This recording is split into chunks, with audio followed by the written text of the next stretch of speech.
dilehengkeun. Aya nu datang sakali dua kali kakarek ditanya mundur teu datang deui. Tiap boga kabogoh aya nu nganyang ditanya ku bapana rek bener tawah henteu mundur deui. Apa dikira ibu bapak teu capek? Da kolot masuk capek hate mata umumna masyarakat di padesaan ya kurang leuwih nama kawas di Cidua we. Kajen teh ngawinkeun budak ngora tulang umur nage kurang ti 18 tahun pedah geus aya nu hayangeun aya lalaki nu geus datang bae umanya sakapeung mat tara neuleuh perilakuna tara nempo keturunanana asal lalaki we aya kanyutan ditarima majarkeun teh mangpang meungpeung aya nu datang didalilankeun we salah ogenan ayeuna sugan sagelo-gelona ge da jelema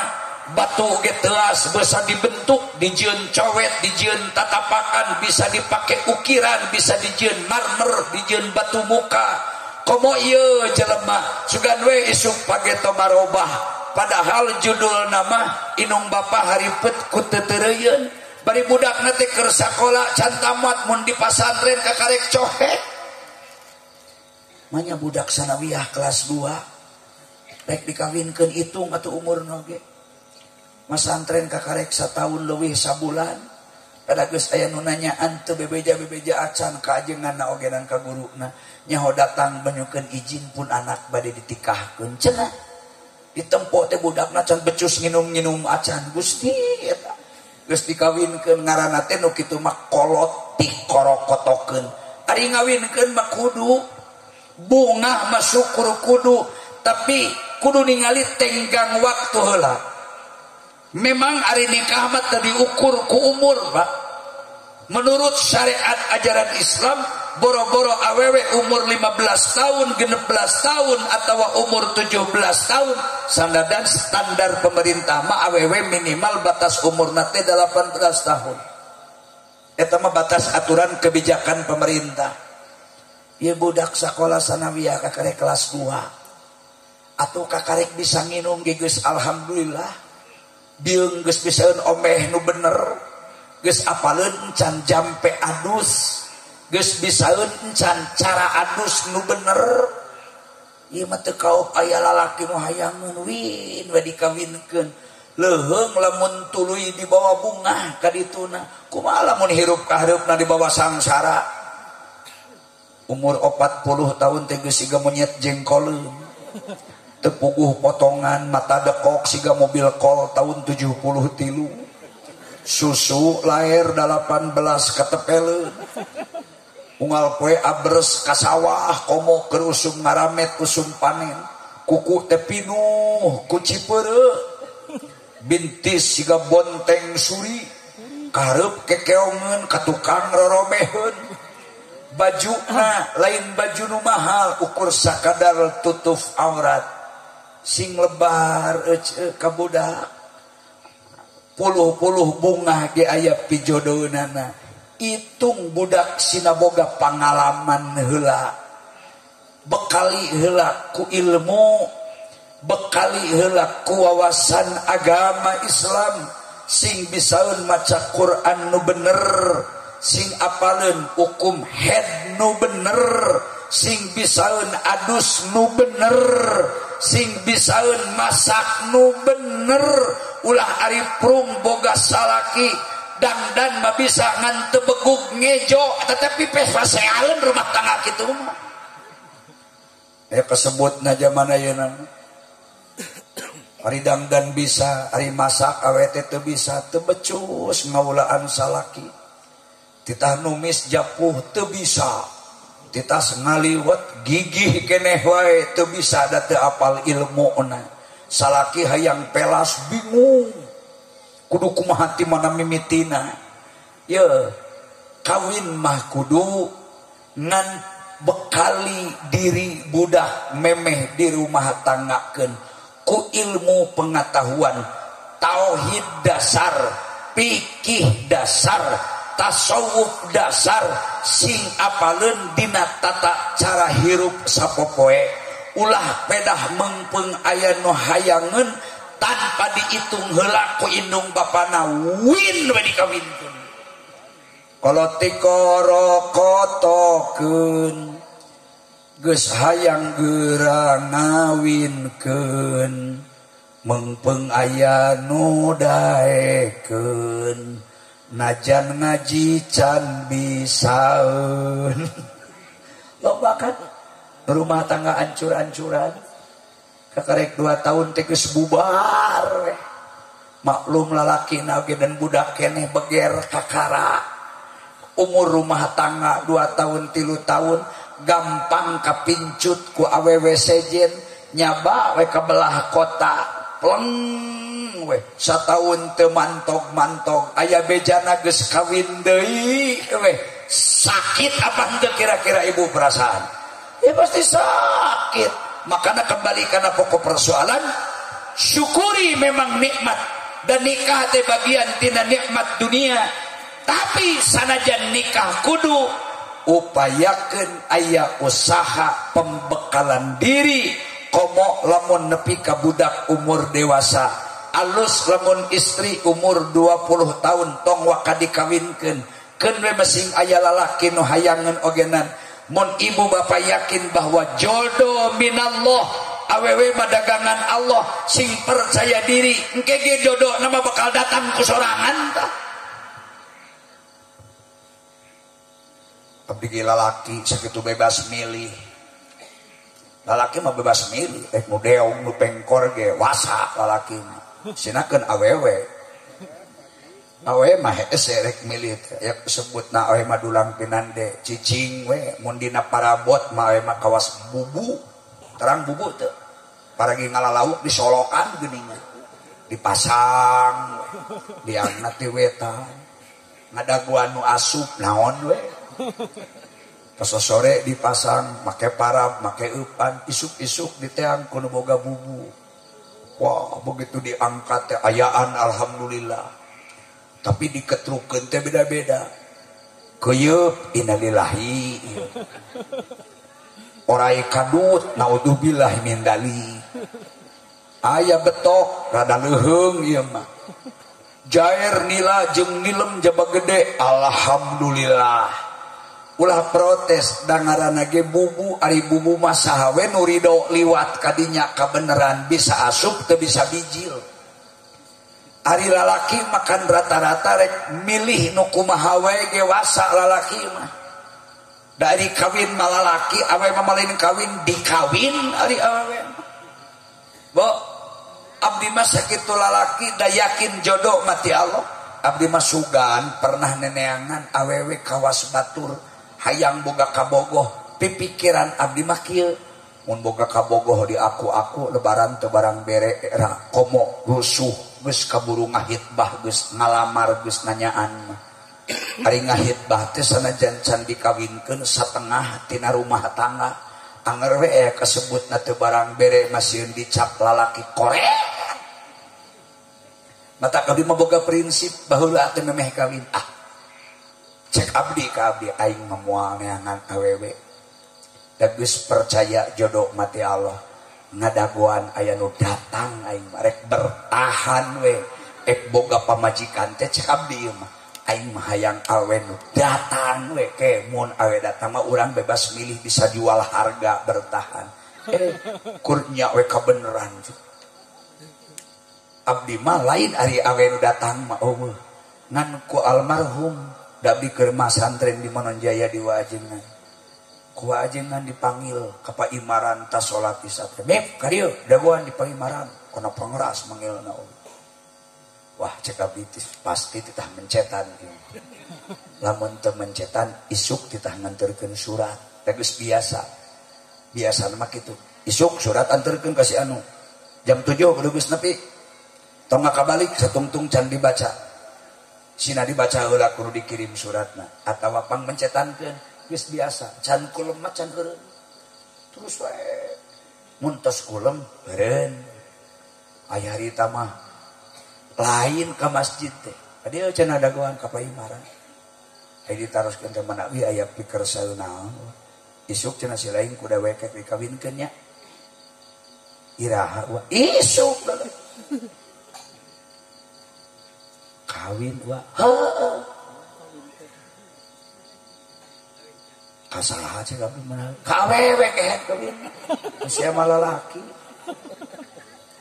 manawi cek teh urang mana Allah jodoh mah teu kudu nyaho babel jodoh mah ti Allah deuleu aing ge ukur nuduhkeun wungkul kumaha behna we isuk lamun sia begug ngaji mentong protes dulu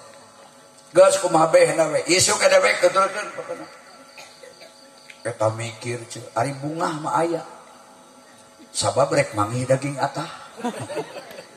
atuh kan di pasantren mah ngaji kitab nage di abisahan apal bet nage katalar karangan Ibnu Ruslan nikmatuna salah satu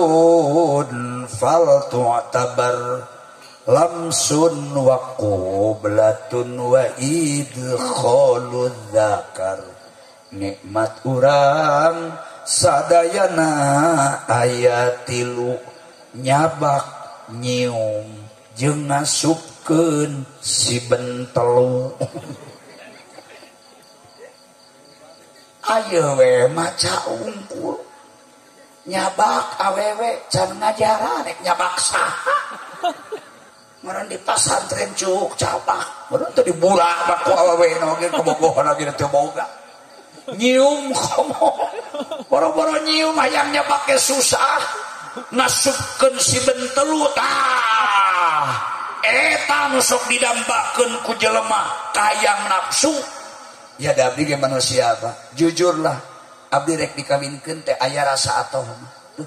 alhamdulillah aing isuk rek ngeukepan berarti isuk aing pangantenan kakara ieu rek nyaho daging atah teh kakara daging atah dibukieun lalaki mace lain dagang lain daging nu asa kungkul ngan susah abdi teh susahna ari didadak kitu mah titah kawin dur isak kudu kawin isuk-isuk di mana mas kawin mas kawinna kudu kunaon da can boga mayar pekah ka KUA teu boga alias abdi gaduh artos 10.000 eta ge bekal jang dahar tipun biang teh duit tinggal 10.000 rek dikawinkeun boro-boro mikir pakaian kan biasana ari kawin mah minimal lah sarung anyar senal anyar maka jeung senal jepit kudu we piraku urang masantren lila-lila kawin teu ngahargaan diri jaba ari kawin teh syariat Islam moal kusaha dihargaanana lamun teu ku urang keun ari kawin sok ngadadak baju menyang nyewa menang nginjem biasa dipake mah tenan sapoe padahal mah sabot dipoto geus teu tanya ka sineng tadi mah kawin lain kieu bajuna oge tuh ieu pelaminan ieu korsina ge can dipulangkeun oh di kekembangan di hareup mahaja di buruhan rek loba batur di buruhan di dieu mah jadi ditu malutik buruanana padahal ukur dipake acara sakedeung da kawin masa menit ge jadi teu pirage lalaki nyebut qabil tu nikahaha bil mahril madhkuri halan jadi kawin mah teu kudu menitan sekian detik selesai kajaban nu bodoh mah pan sok salah kita ngawalian teh salah deui palikeun geus genep balik kita istighfar kita minum salah kala geus ngesang teh luhur ti handap abdi geus 4 kali ngawinkeun budak da abdi mah minantuna name 4 hari anakna salapan geus eceut teh naroskeun bisa hayang nyaho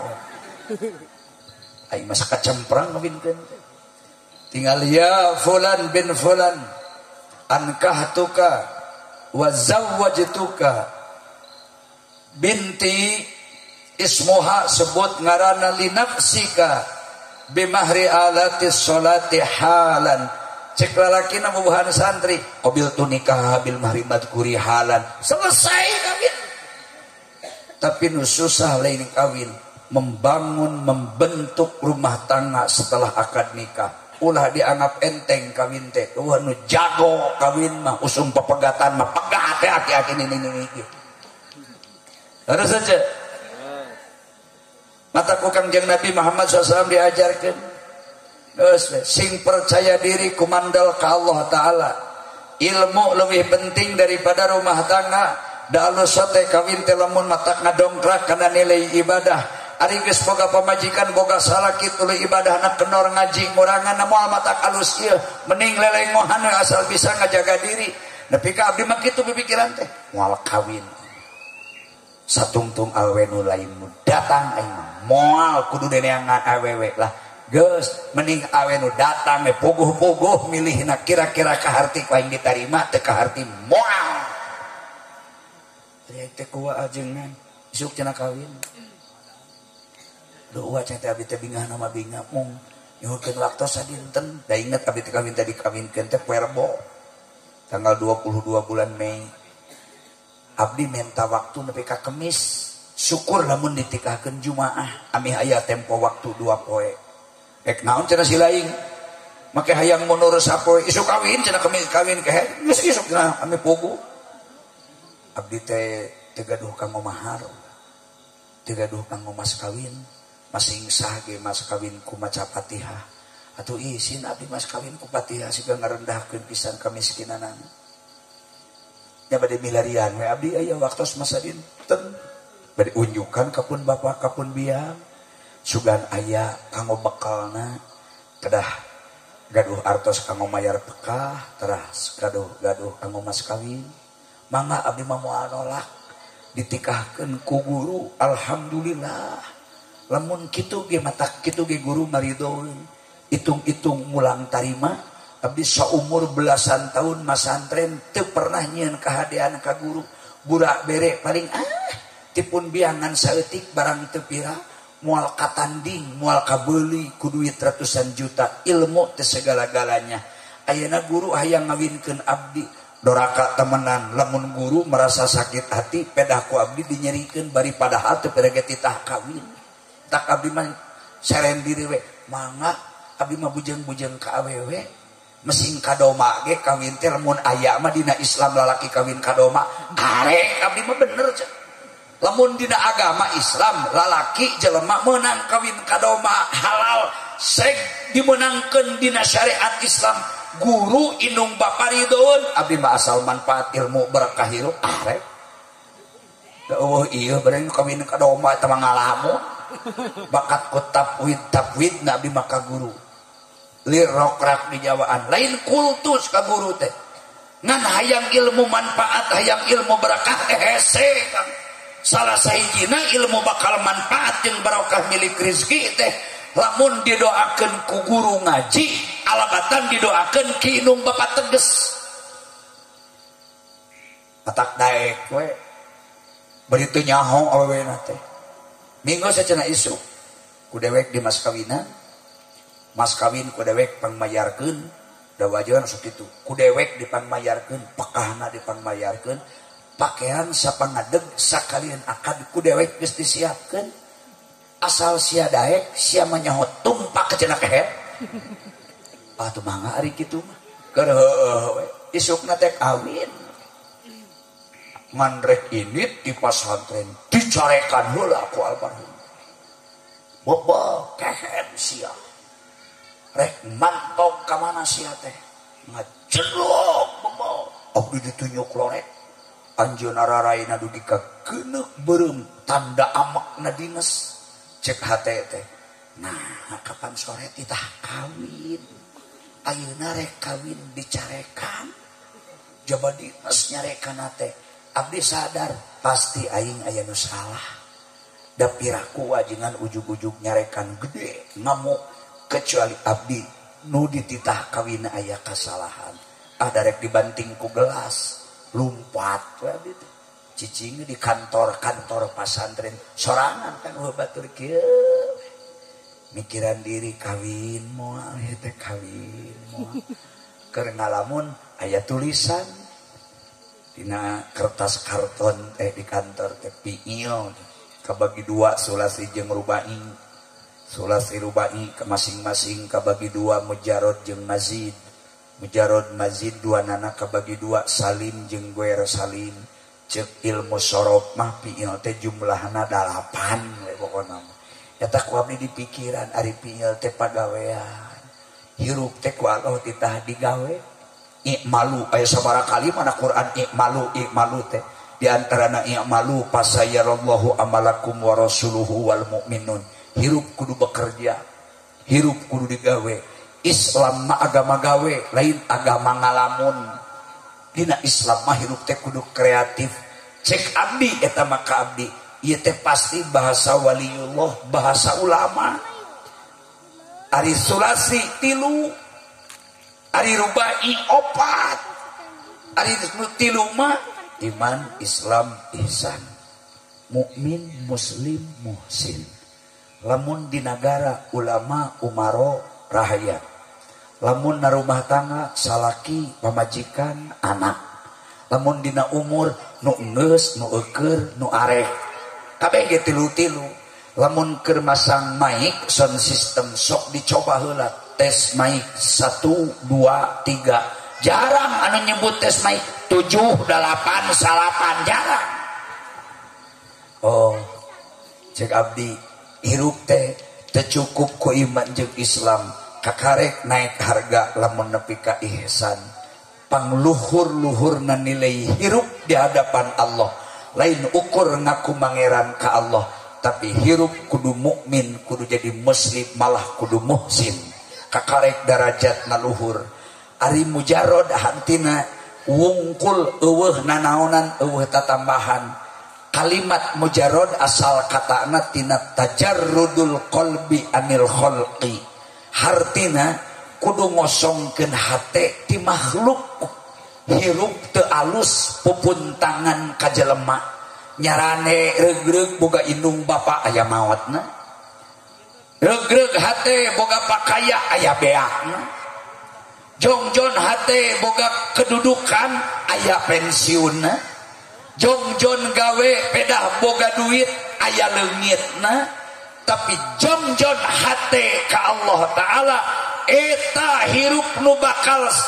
jauh tina kabingung jeung kasusah. Allah pang ringan-ringan na hirup iwalti orang hate nak kudu berserah diri ka Allah Ta'ala, sadar dipakiekeun ku Allah, rek dikumahakeun bae Allah mere takdir ka diri, tarimakeun itu yang terbaik. Asa antakrahu syai'an wa huwa khairul lakum, fa asa an tuhibbu syai'an wa huwa syarrul lakum. Jelema loba kahayang cek diri na bakal pialuseun cantang tuh buat cek Allah mah pibututeun. Jelema nganggap goreng buat cek Allah mah pialuseun. Mata lamun Allah ngersakeun sesuatu kana diri umat ulah waka ditarima ku aral masing pika nyerieun ogenan serenkeun heura diri ka Allah Ta'ala. Oh